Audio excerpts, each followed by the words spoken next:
Hey, bring me some tea now. Hold on, I'm doing the dishes. What? Stop that and bring me the tea quickly. Can't you follow my orders? But, what a useless wife you are. Make me some sweet coffee, please. But there are so many dishes to do.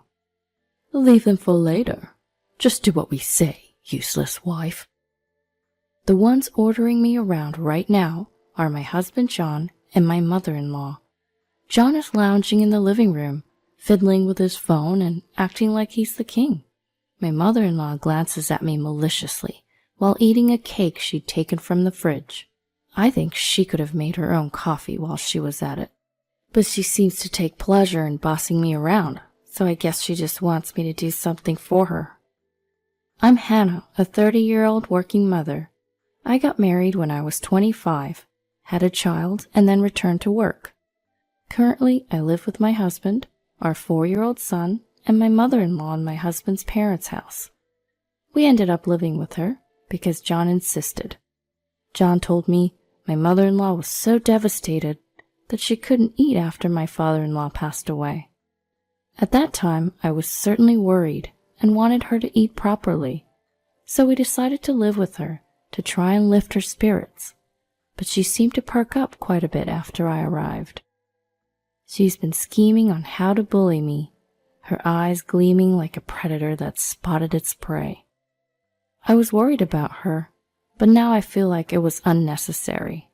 I've cooked meals that she never thanked me for and have ended up discarded in the sink, and she's often complained about the seasoning. If she has so many complaints, I wish she would just cook for herself, but it seems she doesn't want to do any housework. The stir-fry is so half-hearted, I don't want to eat it. Cook it properly from scratch. Well, I'm busy and can only make simple things. That's why I hate back talk from a daughter-in-law. I said cook from scratch. If you have so many complaints, why don't you cook? You are a good cook, right? What are you saying? Why would I do housework when you're here? Are you out of your mind? No more than you. What's that tone? You're so irritating. When I retorted a little, my mother-in-law got angry, and her face turned red. I thought that getting so angry would raise her blood pressure and be bad for her health, so I decided to ignore her. Then the attitude of my husband and mother-in-law started to change.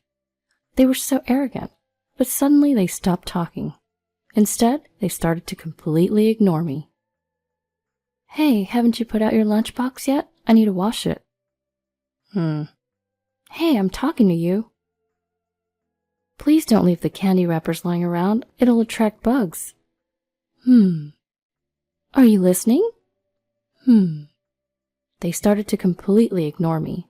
I felt utterly drained, as if I was dealing with a creature that didn't understand a word I was saying.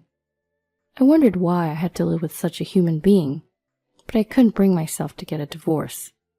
That's because I thought our young son still needed his father. And so, 5 years passed. Both my husband and I turned 35, and our son was now 9. My mother-in-law was 65. How long will I have to continue this kind of life? I feel like I'm invisible. It doesn't matter whether I exist or not. I feel really ridiculous. On my way home from work, I muttered to myself. The only person who spoke to me at home was my son. If even my son were to reject me, I might truly become an unnecessary person. I felt really sad, as if people thought I wasn't needed in this world. When I got home, I started cooking immediately. Everyone must be hungry, I thought, and decided to make some delicious Chinese food. I made mapo tofu, fried chicken, and a stir-fry with bell peppers and sliced pork. But it seemed John wanted to put mayonnaise on his fried chicken. The first time he opened his mouth to talk in a long time was to tell me to quickly grab it from the fridge. Bring me the mayo. Sure, here you are. I took the mayo out of the fridge and handed it to him. The first time he spoke to me in a long time was neither to say it was delicious nor to thank me, just an order. I was really fed up. Then my mother-in-law turned to me and said with a very malicious face, "Clean the toilet." What? The toilet. Clean it right now. I'll do it later. Don't say such a thing while we're eating. It's nasty. What? Just like your heart. What? You really know how to annoy me, don't you? My mother-in-law screamed, left her dishes as they were, and went back to her room. I couldn't understand her nerve to tell me to clean the toilet during a meal. She probably just wanted to be mean to me. But wouldn't she think it's disgusting and not appropriate for mealtime? Well, if she were a reasonable person, she wouldn't say that in the first place. Because I snapped back a little, my mother-in-law got mad, so my husband told me to apologize. What the hell are you saying to my mom? Apologize. No. What? So you finally speak after 5 years, and that's all you can say? Who do you think you are? I'm your husband, so don't talk back. Oh, my husband, huh? If I had been treated better, I would have thought of serving you as a wife should. But I've been ignored all along. Why did you ignore me? That's because you have an attitude. I thought I would punish you. I see. I don't care, though. Hey, where do you think you're going? I don't feel like eating anymore. I'm going back to my room. I finished my meal, and I quickly headed to my room. Since my relationship with John has cooled off, we have separate bedrooms, so I went into my room.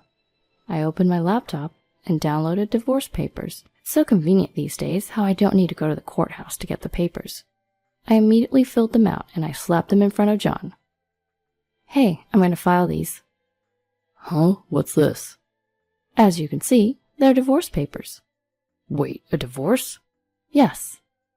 John seemed flustered, but I was very calm.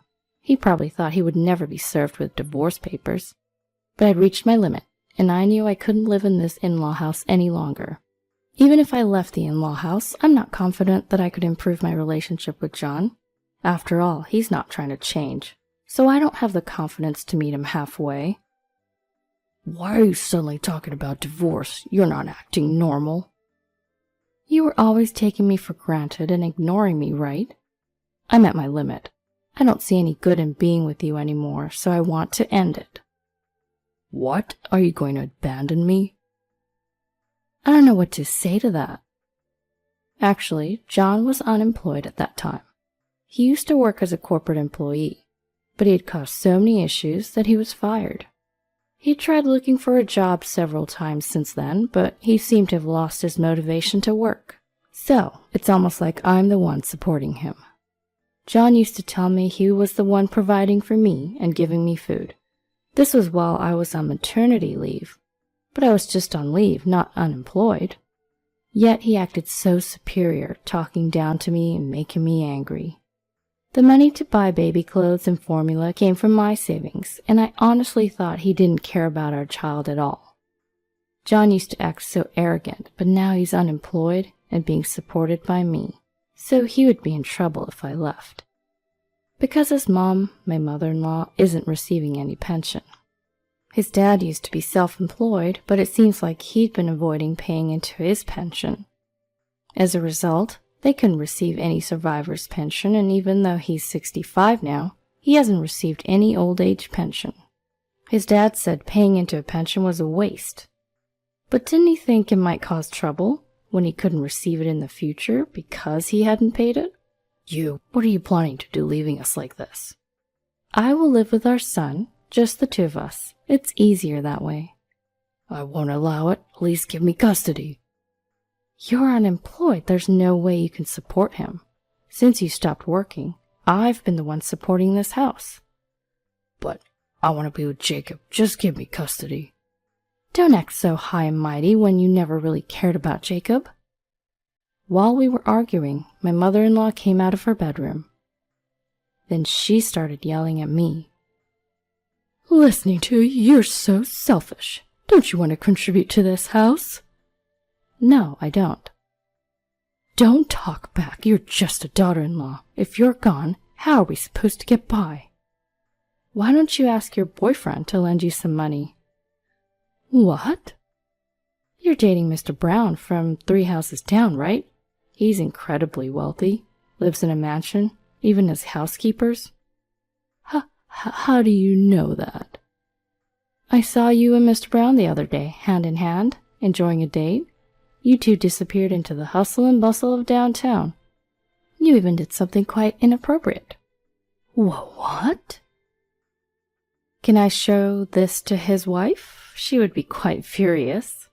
Stop it. When I showed her the photo I had taken on my phone, she was furious. My mother-in-law was in a relationship with a married man from our neighborhood named Mr. Brown. He was a very wealthy man living in a mansion and employing several housemates. His wife was very refined, a lovely lady. I'm certain she'd blow up if she saw this photo. Even a seemingly gentle wife would not remain quiet when she found out that her husband was dating one of their neighbors. Both Mr. Brown and my mother-in-law are in their 60s. It seems my mother-in-law approached him because of his wealth. Can you believe I was ordered to clean the toilet while eating by such a vile person? Oh, you're so grimy. You'd suit cleaning the bathroom during meals. Now I have to tell his wife. Stop it. Oh, sorry. I actually already told her. What? I have her email address, you know. She's a yoga teacher, right? I was invited for her class once and we exchanged email addresses. No way. So, I've already sent the photo. No. Shortly thereafter, Mr. Brown's wife arrived. She was a lovely elderly woman. Her cheeks are normally pale and slightly blushed, but they were bright red now. She must have been incredibly angry. You've been dating my husband? That's... Hannah told me what a filthy woman you are. But I was lonely. I don't care about your circumstances. I'm just furious. Of course, I'll divorce my husband, but you're also to be blamed, so reflect on your actions. It's this daughter-in-law's fault if she hadn't told you. My mother-in-law was crying and sniffling, but Mr. Brown's wife didn't forgive her. I felt a bit sorry for my mother-in-law who was crying and collapsed at the entrance, but I knew I shouldn't sympathize here. If I became kind here, she would get cocky again and would certainly repeat the same mistake. Look at what you've done. Mom's in a terrible situation because of you. Hannah, apologize. I'm not the one in the wrong. I won't apologize. You insolent thing, apologize now. I refuse. As my husband and I were arguing, the wife intervened, and then she said this. Hannah, you're planning on leaving your husband, aren't you? Yes, because I've been treated horribly up to this point. In that case, you should do it thoroughly. This man, he's dating our young maid. What? I saw them together today. Your husband and our maid were holding hands, and then they were being inappropriate on the street. What did you say? Believe it or not, my asinine husband, John, was having an affair with a maid from the Brown's house. There were several maids working there, but he was involved with the youngest one, and apparently things had gotten pretty intimate. I was already contemplating divorce because I was fuming from being mistreated and ignored by him, but now, as if heaping on more sins, his infidelity had been exposed. At this point, I thought there's no choice left but to take him down to the ground. Initially, he was someone I loved, but now he's nothing but a nuisance to me. And a man like him is no good as a role model for our child.